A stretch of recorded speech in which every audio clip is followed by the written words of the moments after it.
ممکن ہے کربلا کی سرزمین پر ہوتے ہوئے بھی کربلا کا اثر نہ ہو۔ ہمیں اصل اثر کو دیکھنا ہے کہ کربلا کا، روح کربلا کا، قیام عاشورہ کا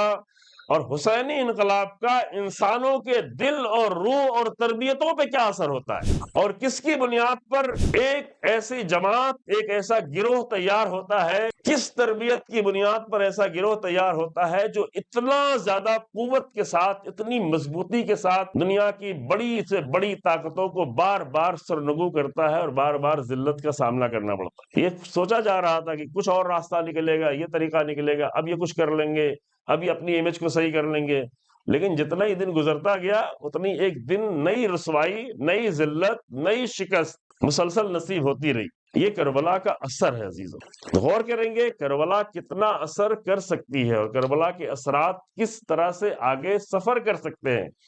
اور کربلا کے اثرات کے لیے کسی ایک سرزمین کی محدودیت لازم نہیں کہ ایک ہی سرزمین پہ کربلا اثر کرے گی۔ یوں نہیں ہے کہ کربلا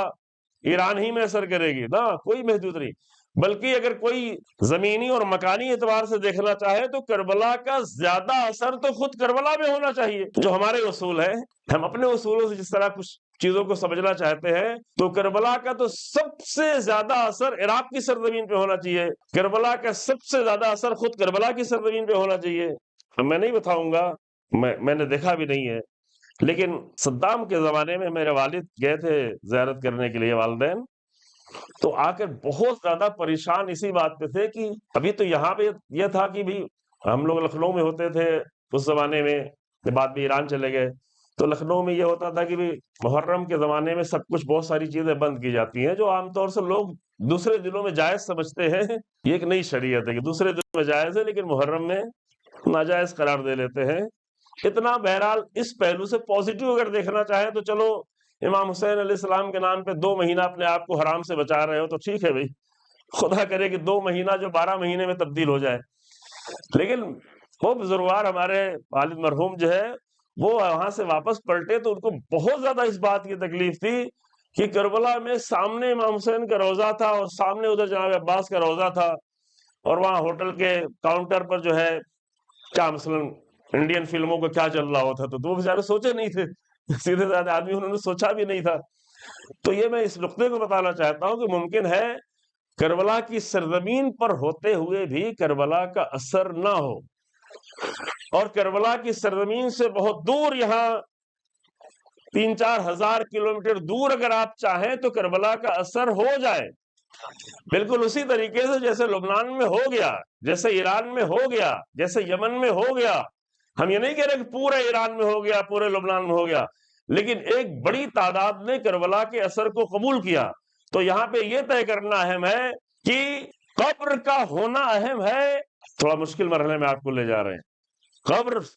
جہاں حسین ابن علی سلام اللہ علیہ کی قبر ہو، اس سے بڑھ کے اور کیا ہو سکتا ہے؟ عشق ہے، مومنوں کا عشق ہے کہ کسی نہ کسی طرح سے پیسے اکٹھا کرتے ہیں، جاتے ہیں، زیارت کرتے ہیں، روایات موجود ہیں، متعدد روایات موجود ہیں، لیکن ممکن ہے قبر حسین ابن علی موجود ہو لیکن راہ حسین ابن علی موجود نہ ہو، تو وہاں مسلسل امریکہ ہی کی حکومت چل رہی ہے، امریکہ کے جانے کے بعد بھی حکومت چل رہی ہو، لیکن اگر قبر حسین ابن علی موجود نہ ہو، راہ حسین ابن علی موجود ہو، تو